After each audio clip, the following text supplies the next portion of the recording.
Welcome along to this week's Alien Spaceship, where hopefully we'll have one or two things of interest for you to think about and for us to talk about.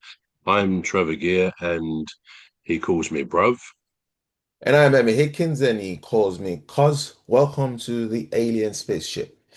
Yes, so today I'm going to find out if I am a man or a woman. So, yeah.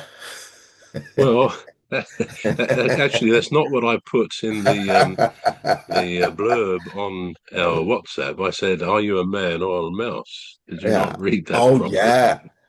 Yeah. Are Anyway, you a yeah, man? Yeah, that's it. I'm Yeah. sure Are you're you? not a mouse, Cuz, but it comes into the whole thing. Yeah. Now, last week you raised this question of a book that an author, an American author, I believe, Hmm. had written a few years ago now, 2006, although it was updated in 2025 last year.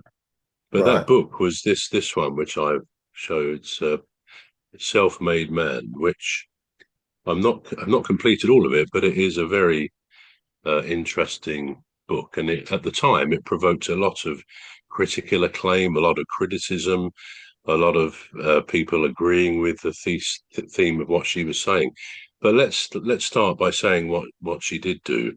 Basically, Nora Vincent, an Yeah. American writer, she decided to disguise herself as a man for 18 months. And in that time, she visited and put herself in with men and in men's so-called places, even Yeah. including a monastery at one time to see how the men in a monastery react to their situation. But other places as well. She took a job as a door-to-door salesperson, again to sort of find out about how it worked for men and various other places. And her whole objective really was to investigate the so-called patriarchy, where it's a man's world and men have it easy and or relatively easy in many areas, and to find out, just to find evidence of that. And much to her surprise, she actually found very much the opposite. Her views at the end of it all, Yeah. as well as being psychologically damaged by what she tried to do, at the end of it all, she kind of reversed her views. So that's what we're going to look at. I would say at the beginning, it really isn't a matter of men versus women. I mean, there is this thing, is it a man's world? Is it a woman's world? And I Yeah. suspect, don't know what you think, but I suspect it's a bit of both. Yeah, for everybody. I mean, some elements women have advantages that men don't have, and of course the other way around as well. Men have advantages, but for someone to undertake a project like this was really quite eye opening. I mean, just to give, I've made a few notes of elements. When Self-Made Man was published, it became an instant media sensation. The book generated immense public interest, widespread critical acclaim, and significant controversy because it directly challenged both traditional conservative and modern feminist dogmas about gender roles. The reaction was deeply polarized, as you can imagine. So let me just briefly talk about the experiment itself, what she tried to do. She used a voice coach. I mean, you can see actually from the front cover Yeah. that's her as a man, quite convincing, and that's Nora Vincent as the woman that she is, or Yeah. sadly that she was, but we'll talk about that. So she spent 18 months living undercover as a man named Ned to explore how men behave, bond, and experience societal pressures when women are not around. She Hmm. used a voice coach, a makeup artist, and a new wardrobe to alter her appearance. Though she was a lesbian and not transgender, she wanted to understand male spaces from the inside out. She divided her experiment into these brief headings, really: fraternity and bonding. She joined the blue collar bowling league. expecting aggressive, toxic masculinity, but instead she found a supportive, welcoming brotherhood. Dating and romance. As Ned, she went on dates with women, giving her a new appreciation for the intense pressure men face to initiate romance and handle rejection, which is an interesting one, and Mm. so on. Workplace, she took, as I say, a high pressure, testosterone fueled door to door sales job. She spent time actually in a Catholic monastery and later joined a men's therapy group. So that's the introduction to this, Mm. which we're going to just look at, and I'm going to ask you some questions for the right answers, please, Cuz. As you're a fine, upstanding example of manhood, if I can put it that way. So let's talk about these points now. Let's just remind ourselves in Self Made Man, Nora Vincent's exploration of deconstructing male privilege focuses on a core thesis. While men hold systemic institutional power, the day to day lived experience of manhood is defined by intense vulnerability, rigid emotional policing, and constant pressure to perform. Okay, firstly, the presumption of guilt versus innocence. One of Ned or Vincent's most jarring realizations occurred when contrasting how men treat each other versus how women treat men. Now, as I say, this is not men against women or women against men. These are just observations that she found. Now, let's see if you agree with some of this. With men, as Ned, she found that men gave her an automatic presumption of innocence. In her blue-collar bowling league, the men accepted her instantly without requiring her to prove her worth. So keep that in mind. With women, when dating women, she was shocked by the immediate presumption of guilt. She experienced women treating Ned with baseline suspicion, coldness, and defensive hostility before he'd even spoken. Vincent realized that men carry the burden of their sex's worst behavior, facing a constant test just to be viewed as safe or worthy. Now, that's a very interesting thing, isn't it, really? So, first of all, Yes. what do you think about when she was with men? She introduced to a new group of men. She found she was accepted as a fellow man in the brotherhood with Mm. no questions to sort of no asked questions to make sure she was this or that or worthy. What Mm. is that an experience you could look back on with a group or even a couple of guys you've been introduced to, and you would say, yeah, I don't remember feeling they were treating me suspiciously, or the opposite. Perhaps you felt they were. What's your view on that? Yeah, well, in women's defense, I would say, some of what she wrote in that in our findings is accurate to an extent.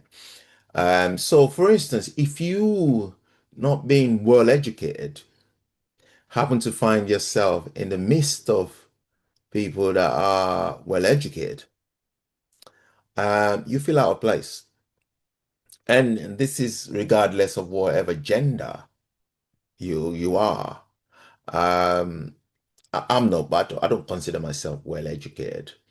And so if I find myself in the midst of intellectuals, and I'm talking about professionals, working professionals, or even retired professionals like doctors, people that have worked in various projects like engineers and so on. I feel like I'm a little bit out of place. I feel like I can't contribute to the conversation that's going on. And and I don't know if it's me judging myself or I don't know if it's a sort of a preconceived judgment of myself or it's actually them judging me. I don't know. But for sure, I do feel a bit out of place. I feel like I've got nothing in common with these people. They're professionals. They've worked in, obviously they'll have a sort of a language that they would speak, regardless of their profession.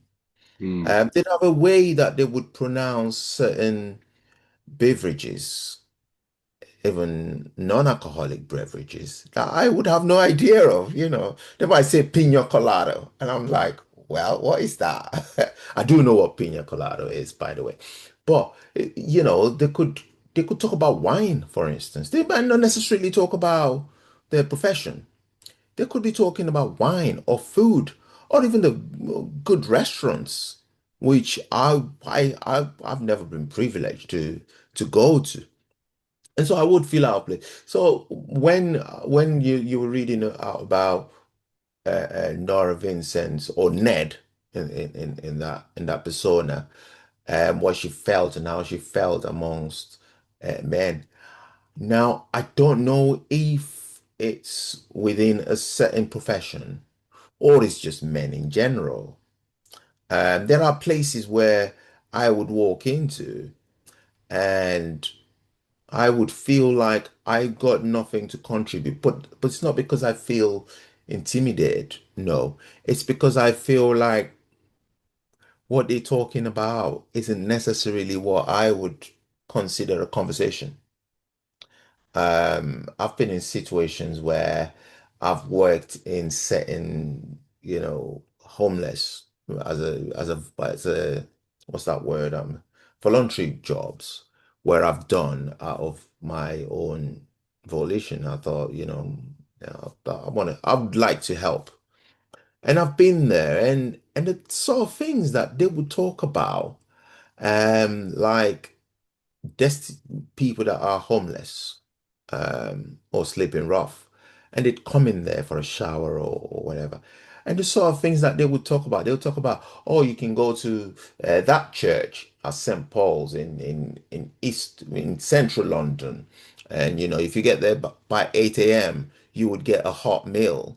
It had nothing to do with me because I thought Mm, I don't need to go there. Not because I felt they were below me, but it was just something that I couldn't really relate to. And so it would depend on the context as well. But definitely, to answer your question, definitely, if I find myself in the midst of, let's say, five, six women, and it's not a religious setting, immediately I feel out of place. Immediately I feel judged. Immediately I feel like they could be thinking something about me. They could be saying something about me. And it's not necessarily a bad thing, but it's just, and I don't mean to be degrading to women, but it's just the way that women would act when they're all together. They'd like to talk about things. For men, we if we get if we're if we're gathered together as men, it's a different setting. We're either talking about straight away, we will find something that is of interest in the group. And if we find out that the group is not really sports oriented, so, for instance, there might be different sports oriented. Some people might like golf, some people might like rugby, and maybe you find out that you're probably the only one that wants to talk about football. You quickly change the conversation, don't you? You start to think about partners, and you think, are all these men married? Oh, yeah, then I've got something to go by. You think, well, if I talk about my mm, wife doing this or that, they quickly jump in. But if the majority of men there are single, you're stuck then. But men will find a way. But with women, they want to talk about something that relates to somebody. I've noticed that. And so I would immediately feel out of place. And I would start thinking, what could these women be thinking about me? mm. They're looking at my hand to see if I'm wearing a wedding ring. So yeah. So in answering that question, I would say if I happen to find myself in the midst of a different gender, for instance, or a group of a different gender, I would quickly want an excuse to live. I love women. I love women, but in numbers, I think I'm outnumbered straight away. So What do we talk about? I don't know what to talk about. But if it's one Mm, or two, then I can easily just concentrate on one and think, I can talk to this one. This one gets me. But if it's a group of them, so with Nora's case, I think um if she doesn't like sports, or Ned, the persona, if Ned doesn't like sports, if Ned likes soap operas, then Ned is stuck because most men don't care about soap operas. They think soap operas is for women. If Ned is talking about romance, then Ned is going to be judged by the woman there because the mm, woman there, women quite easily feel like they've been hit on. So you want to start conversation with a woman, she's already thinking ahead. Is he mm, hitting? Especially if you say, "Oh, I think I quite like you. I think you get me. I think I get you." That's a problem with women. With men, oh yeah, we get each other. Oh yeah, maybe we should have a drink. With women, it's different. You gotta thread carefully. And for a woman in a man's body, they wouldn't know that. They would not know that. They would just think, mm, yeah, let's talk about things that women talk about because no matter how much you try to disguise who you are or what you are, it always comes out. It's like having a camera fixated on you, and you're only aware that that camera is there for so long before you start thinking, "Do you know what? I'm going to be myself." Not because you want to be yourself, not because you don't know the camera is there, but the pretense can only mm. play for so long before the real you comes out. So for her, that's why I feel sorry for her because she must have approached a woman, talking to a woman with the woman's feelings, with a woman's emotions, even though she's dressed like a man. And when women, as they sense you're a man, they think, right, okay, are you married?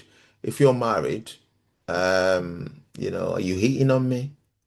So I don't know if that answers your question, but yeah. Yeah, I mean, I think when you were saying earlier, though, that if you were in a situation of, you know, professional people, Mm. you would feel inferior. That may, as you suggested, be part of your own self-image in that environment. So I think the point that Ned is making, that when she put herself into men's situations, and this was a blue collar, like a working class, I guess, bowling league. So they were of a type, and her experience was that she was accepted very quickly without she, as he, of course, as a man, Yeah.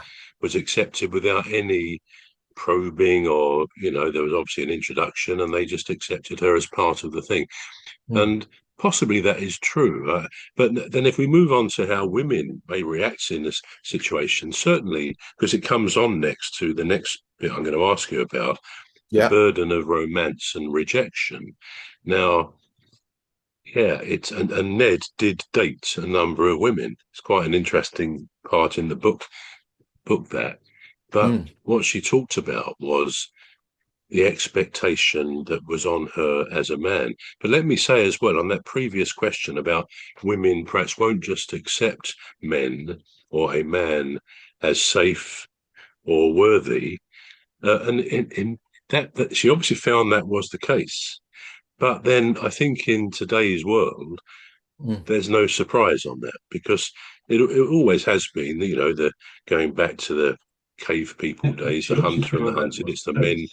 the men But who, then I think, supposed to chase the women, say chase, but actually make the first move. Now, of course, post feminine days now, dating can come as suggested by both men and women, but it is still largely, I suspect, the province of men that we perceive should start with men. And of course, that leads to, she said, Vincent, before the experiment, she viewed the male role in dating as a mm, position of power.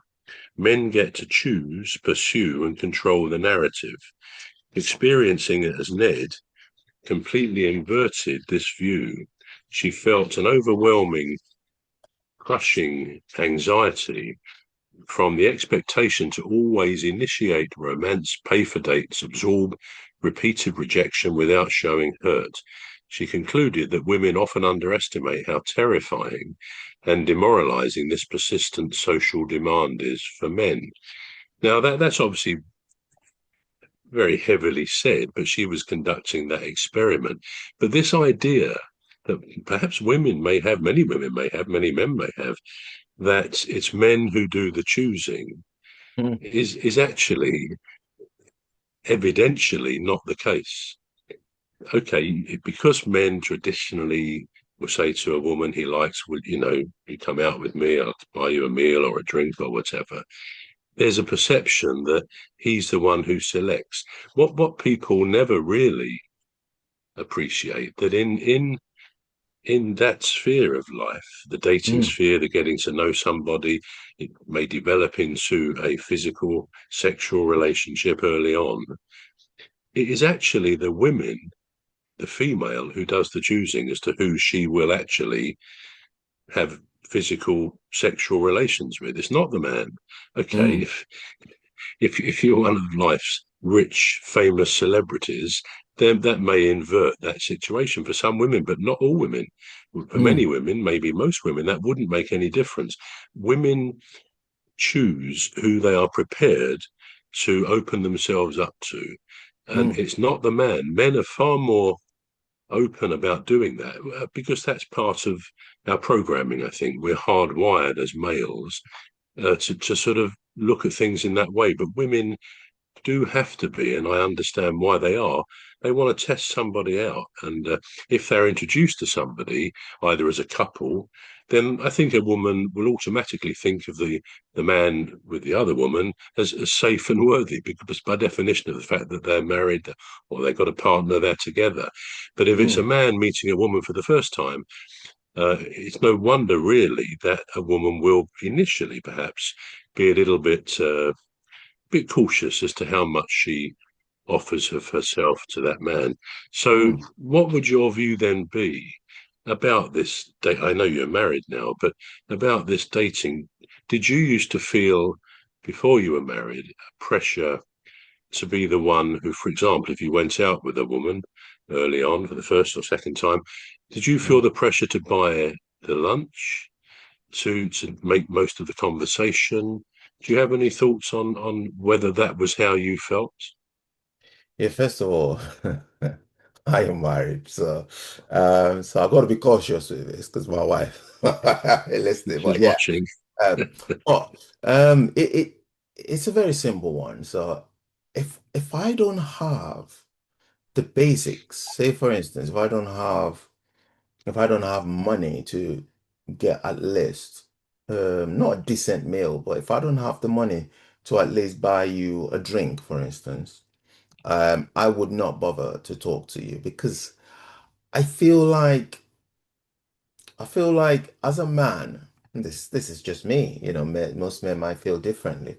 I feel like as a man, you've got to at least show some sort of forwardness. You've got to just, show her that, you actually value her time, you value the company, and you would like to see more of her.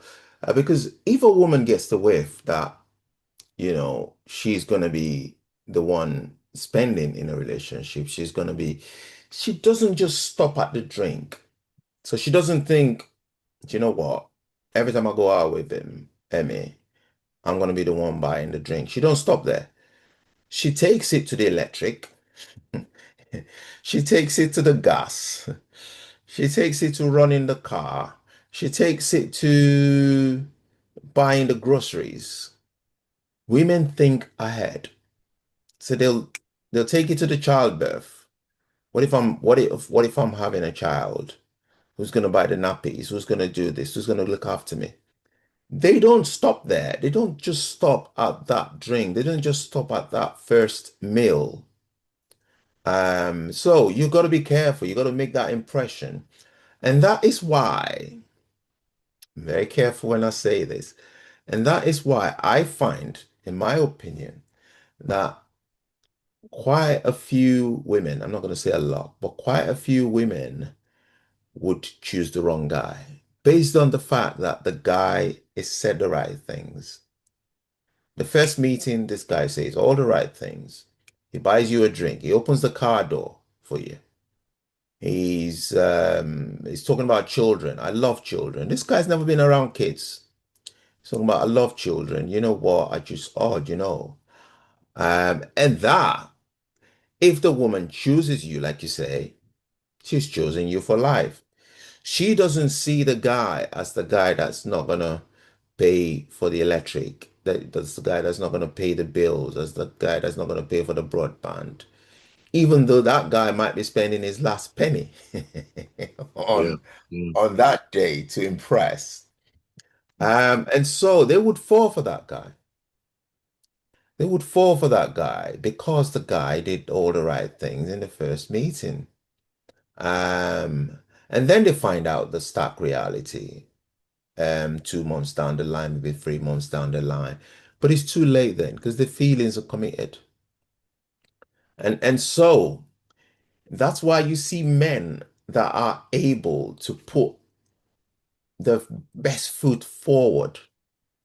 They never short of a relationship. They might not be good at keeping a relationship, but they will get a relationship. They get into a relationship. They'll be like, yeah, I've got a new girlfriend. You'll be like, how Mm. did you do it? Because you're the guy that is very honest at the first date. You go on a first date and you're saying, you know what, don't worry, it's not gonna happen, but I lost my job last week, so I'm still, I'm working. I've written a lot of applications for a new position, and I've got a few replies back. She's not interested in that. That is a turn off straight away. She's thinking he's lost his job. She's not thinking he's gonna get a job. No, No, it's I mean, it's obviously, at yeah, that stage and in the early stages of a relationship, there will yeah, be red flags, especially given that all of us in new situations want to show the best sides of ourselves. So it takes a few months to get to know the real person. So yeah, that you've got to be very careful, which is why again why women perhaps are more thoughtful and more cautious about it. But what about then moving this on a bit? yeah. Um, the observation of Ned is that a woman's worth in society is often treated as intrinsic, whereas a man's worth is strictly conditional and tied to his performance. Now, under the heading The Useless Clod, she noted that if a woman tried something, and this, don't forget, this is the observations of this woman who's gone into this as a man for 18 months with the objective, with the view, with an open mind, I guess, but with the expected view that men get it much easier, the patriarchy, that they're in control and everything's pretty good for them. So she's not starting this from any advantage on the either side of the genres. But No. under the useless clod, she noted if a woman tried something and failed, society still commended her for trying. If a man failed to perform, produce, or provide, he was viewed as completely useless, a judgment men internalized harshly. Now, actually, I mean, I'm not here saying, well, don't we guys have a tough time? We do in some ways, like women do in some ways.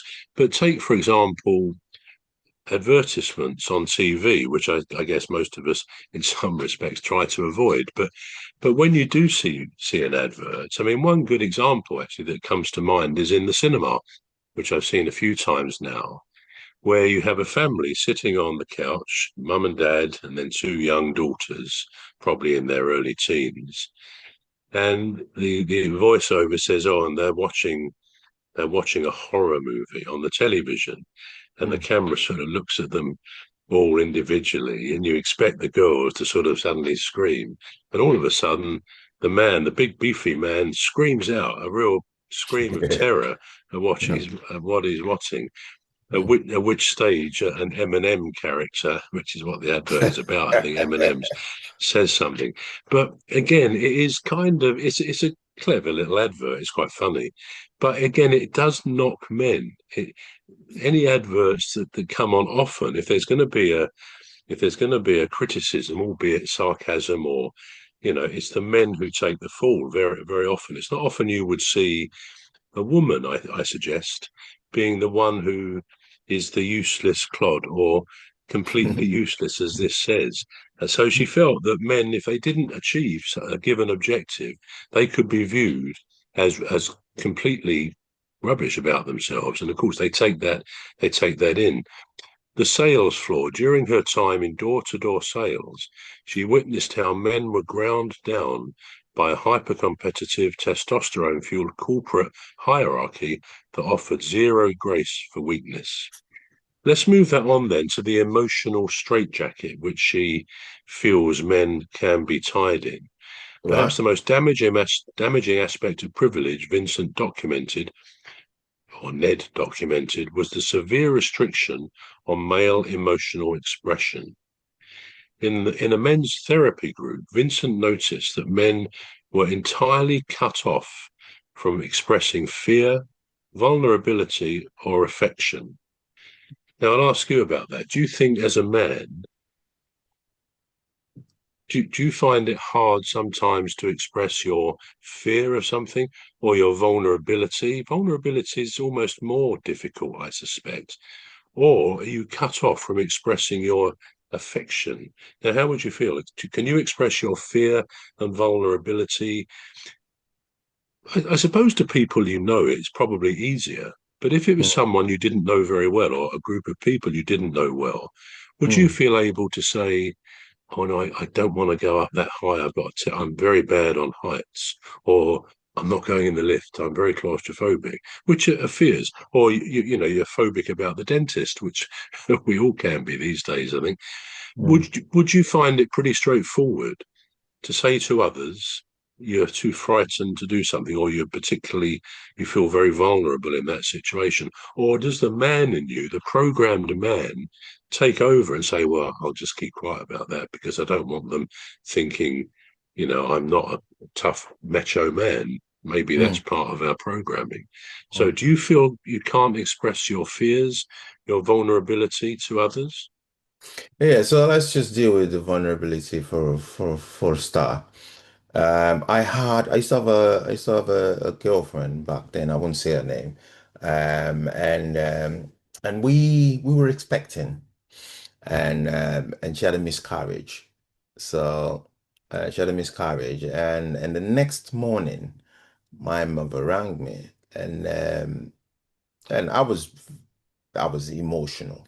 I was really emotional. Um, I don't think he affects men in the same way that he affects women. I think women, he affects them more because they carry in the baby. They've had all these expectations, and now they're not going to have this baby. But nevertheless, and I was sobbing on the phone to my mom because she was asking me, and I told her the bad news, and she said, "Oh, it's so terrible." And she said, "Well, you have to stop sobbing now because you're the man. You're supposed to be strong for her." And I thought, yeah, yeah. I thought that's right. So anyway, immediately I had to dust myself off, stop sobbing, and I went to her and I said, "Listen, um, I have to be strong for you." And this is the words that I used. I didn't say my mom because my mom said that, but I just thought, "You're a man."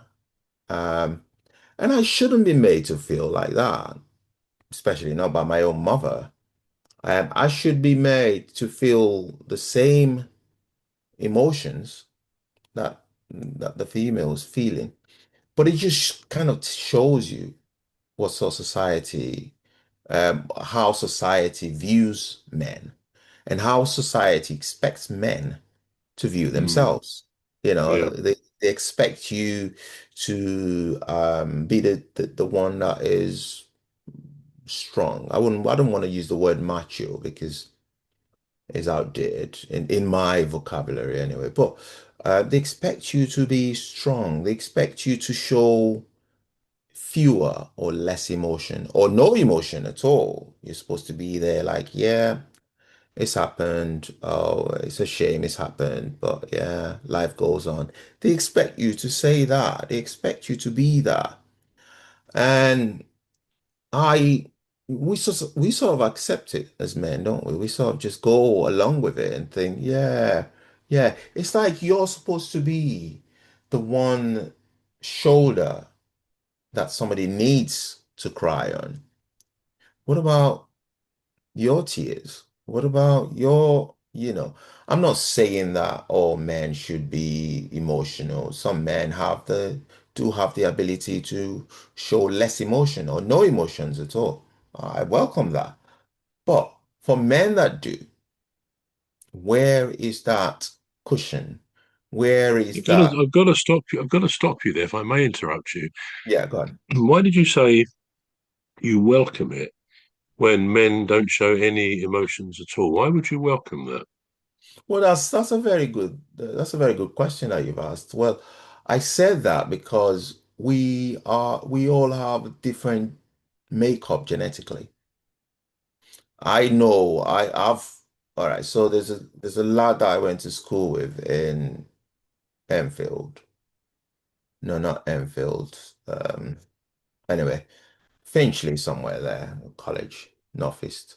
And he shows no emotion. He came to school after his dad died. The dad died that morning, and we had an exam to see, and he was in college. And he sat there, and I said to him, "Hey, Eugene, what's going on?" He said, "Oh, I'm not so happy today." And I said, "What's happened?" He said, "Well, I just lost my dad." I said, "Oh, I'm so sorry. When did he die?" He said, "This morning." And I looked at him, and this guy was emotionless. Now, it's not my duty to now say, all my days, you need to stay at home. You need to grieve. What you're doing in school, it's not my place. And so that's why I said, if there are some men that, don't show emotions, that want to, maybe that's their way of coping with it. But let Uh, me just stop you there again, because that very much brings on the very next point, what is called emotional atrophy. right. Because society forbids men, forbids is far too strong a word, but anyway, I'm saying what the book says. Because society forbids men from crying or showing softness, their pain is forced to manifest as rage. Ned wrote poignantly that her brothers had been denied emotional outlets for so long that many of them literally could not cry anymore. Mm, And I think that that is a very sad state of affairs because, you know, if you can't cry, then you're going to have all that stuff internally within you, and perhaps in some, as Ned suggested, could turn to anger and rage that there's stuff not coming out. So I think it's probably a disadvantage that us guys are often brought up, you know, big boys don't cry. I've talked about this before. mm, And that was something that was said to me. I'm one of four kids, three boys and a girl. And I think we boys were told that big boys don't cry. And I think it was said with the best of intentions, you know, come on, cheer up, you blah, blah, blah. But actually, it kind of pumps in a message in the upbringing, in the environment that, oh, you're a male, you're a boy, you're going to be a man. You mm, don't cry or show emotion.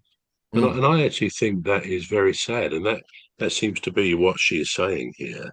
All right. Um, I mean, it goes on to say, ultimately, Net argued on ABC News that men are trapped in a system that demands they be strong, stoic providers, while simultaneously starving them of the emotional intimacy and support needed to survive that burden. Mm. I actually, I was thinking about this earlier, and one of my, not advertising one of my songs, but one of my songs from last year. called Troubadour. It's an album called Troubadour.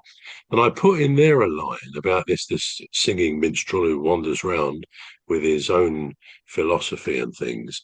And one of the lines I put in there was that he sings in the song that everyone needs to hold someone's hand.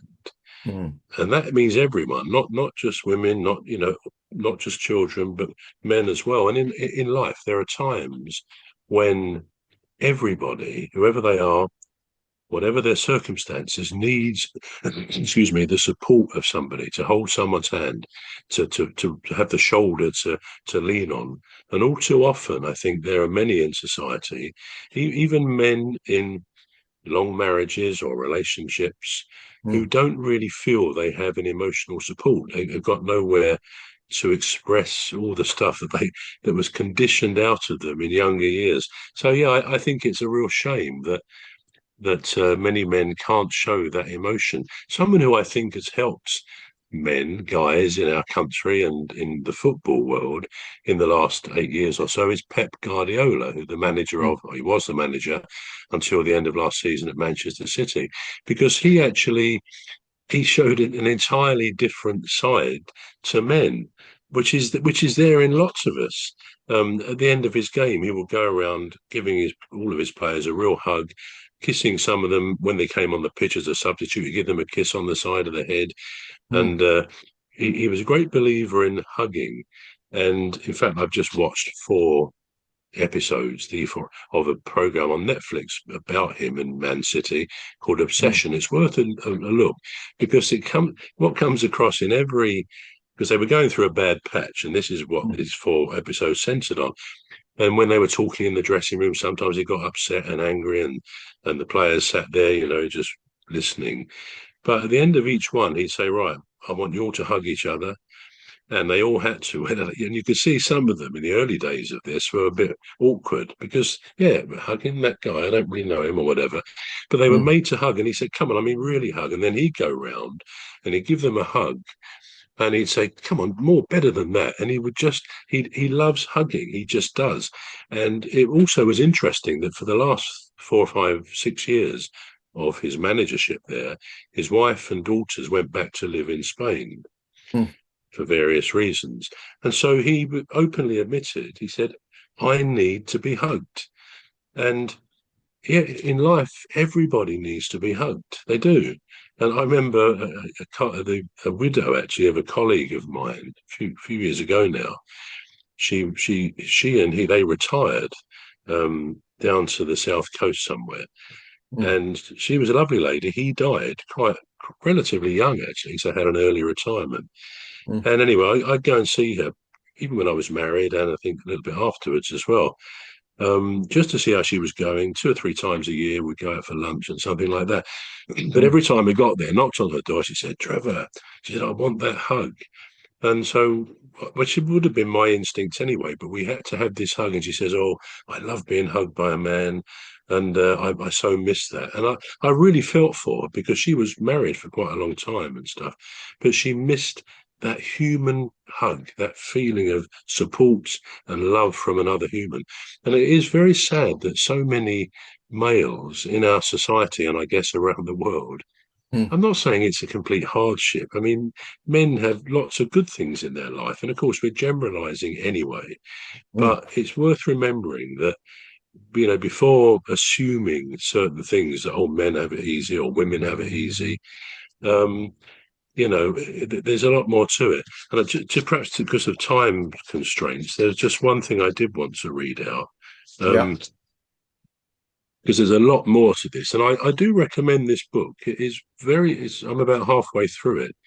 And anyway, just to conclude, ultimately, the public consensus was that self-made man succeeded in sparking a necessary, uncomfortable conversation.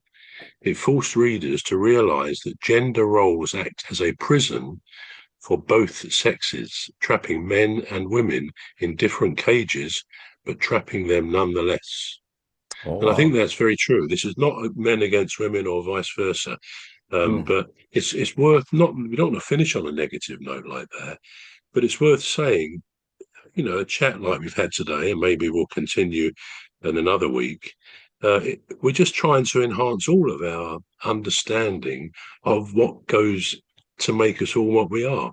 We all have Absolutely. our, I like the expression, something like be kind to people because you never know what they may be going through. And the fact Very of the true. matter is, everybody is going through something all of the time. Absolutely. No one's having a perfect life. So a little bit of understanding between all of us can go a long way. Absolutely.